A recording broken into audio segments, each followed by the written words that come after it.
Ito nga, kasi very severe ka, kumbaga severe ka talaga. Pag nagpa-check up kayo, sabayan nyo ng ano, habang nakapahinga ka na, habang walang manhead sa ganyan, okay ang ganyang posisyon, sabayan mo na ng ano, kasi pumutok yung ano nyo, yung disc nyo. Hindi natin alam kung saan, meron yung L1, L2, L3, L4, L5.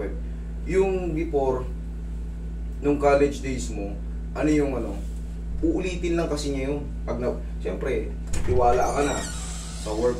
Siyempre, akong bahay tayo, gagawa tayo sa bahay. Kahit ano, ano natin. Kasi pag pumutok yung disc na yun, hindi na yun bumabalik sa dating height niya. Kunyari, height niya 2 cm. Nagka-slip disc ka doon. Nag 1 cm yun. Hindi na yun nagto 2 cm ulit. Humihilom na lang yung gilid nun. Maano na yun. Tapos ngayon, pag napuwersa ka, kita mo, very simple lang yung puwersa na yun. Ginanyan mo lang yung paa mo. Umigkas na. Siyempre sa slip disc, yun nga, napipira tapos yung mga ano. Yung ganyang posisyon, okay yan. Wala namang manhid. Okay? Sir, pansamantala, ganyan lang muna, nakapa na natin yung ano. Pag tumayo ka niyan, medyo maalwan na yan. Wala nang ipit yan. Kailangan sa sasakyan, ang posisyon mo sa sasakyan, nakaslag ka. Tapos, diretso na kayo pa-check up para mas mabilis yung recovery niya. Kasi, kailangan mag-regenerate yung mga nerve na naipit. Ngayon, nakawala yung naipit na nerve. Unti-unti siya, ano. Kailangan yun, maghilom na siya. Pati yung disc, damay-damay na yun. Yung disc, pirat man siya, pero Sir, takot ako sa ospital ngayon. hindi ka naman hindi ka operahan. Magpapareseta ka lang. Magpapareseta ka lang ng hindi kasi ako pwedeng magbigay, kailangan. Doktor. Oo, hindi ako pwede ron. Anong tawag doon? Malpractice ang tawag doon. Kaya kailangan magbuhat ng bag eh. Ikaw wala kang ang buhat, bumigay. Ibig sabihin, punit ngayon yung mo, kasagsagan ng punit, kaya sasabayan mo pa ng medication yan para mas mabilis. Based sa assessment ko Kasi very simple yung ginawa mo, hindi ka nga nagbuhat eh. Kinanyan mo lang yung paa mo. Paano, gaano ka bigat yan? Gaano ka ano yan? Ganyan. O gaano ka ano yan, no? Mataas na ganyan. Kumbaga gaano ka luwag yung ginawa mo na yan para Tumutusok pa. may tumutusok pa. Testing. Pag hindi, tumihaya ka ulit. Pag gano'n. Kasi ano mo na, o... Kanina hindi ba siya nakaganyan? Ay, wala, sir. Wala talaga? O yan, tanggal yung pagkaipit niya kung kaya niya na. Ayan, walang masakit. Kaya? Kaya na po. Okay, very good. O di, sasabayan na natin ang kasi mahirap ng yan. Mahirap ng pakakilos-kilusin kung pakakilos-kilusin kasi may punit na talaga yan. Kaya ganun na lang kasakit kahit kunting kilos lang. Namamanid. Kaya ito, pakaingatan lang natin. Okay, matakot sa ospital, hindi naman kayo uoperahan, wala kayong... Hindi kasi, di ba nakaraan ng pandemic? Oo. Roy, angat mo na siya para mas mabilis. Ayun, may sakit pa.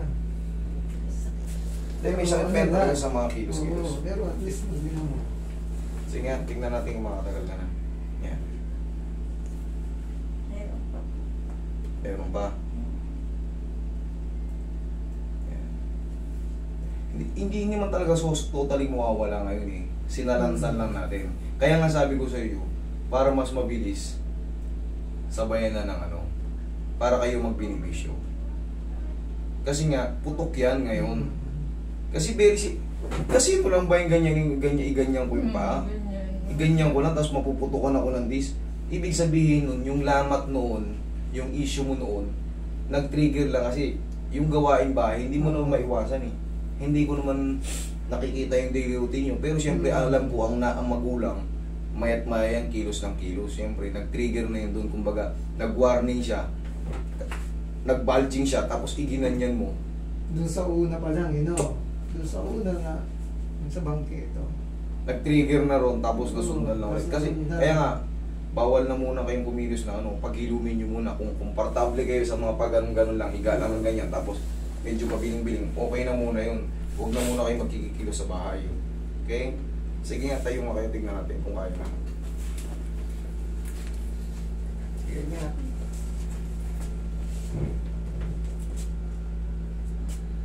Sige, lakad kayo. Pag ano? Oo, wala naman. Yan.